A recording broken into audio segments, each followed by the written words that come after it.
And then on top of that, you throw in the money problems, some of which, maybe I could have prevented if I'd been a little more financially intelligent at that time.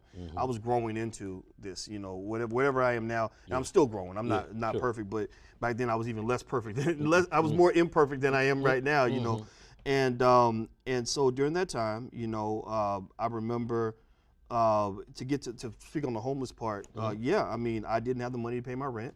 And I had to break my lease in the middle of the night, and I had only enough money to rent a van one way to get to Ohio, because that's where I had a place to stay.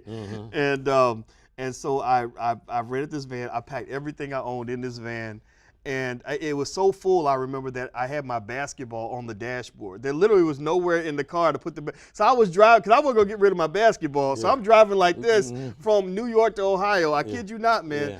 And and it was a struggle, but the thing was, even at that time, two things happened. Number one, that was a great experience for me, because there's something that happens, like, when everything you believed in, every dream you had kind of has been shattered.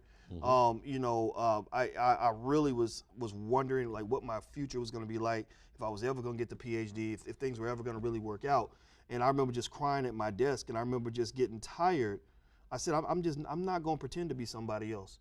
I'm not going to fit in and try to hope that these white folks like me, because I'm a good person. And I learned how to love who I was without feeling like I had to change who I was to make everybody else happy. So at that moment, I said, damn it, Boyce Watkins he's an okay guy. And my best chance of success is to be the best version of Boyce that I can possibly be, because I got a monopoly on that. You can't copy that. There will never be another person on earth better at being Boyce Watkins than me.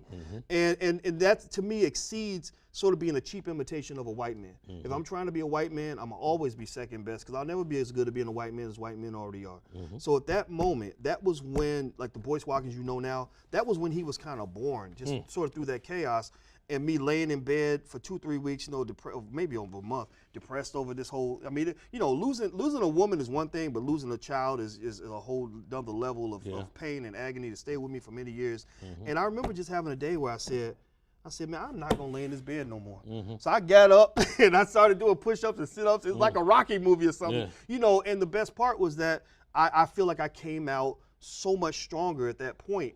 And I got rejected by systems. The opportunities that were there before, some of them went away because militants mindsets don't really fit so well in those environments. But the best part was that I was able to do so many things in my life that I never thought were possible. I actually went a lot further in my career by sort of taking, going off the beaten path, than by sort of trying to fit into this little box. And that's what I encourage black men to do, is find out who you are and not be afraid of that person. Accept him, love him despite his flaws, because he ain't gonna be perfect. You can't just love yourself when you're doing stuff right. You gotta learn to love yourself when you F up. And that's the hard part, and keep working on that. And that's really, to me, where you get a chance to really tap in to whatever greatness you have.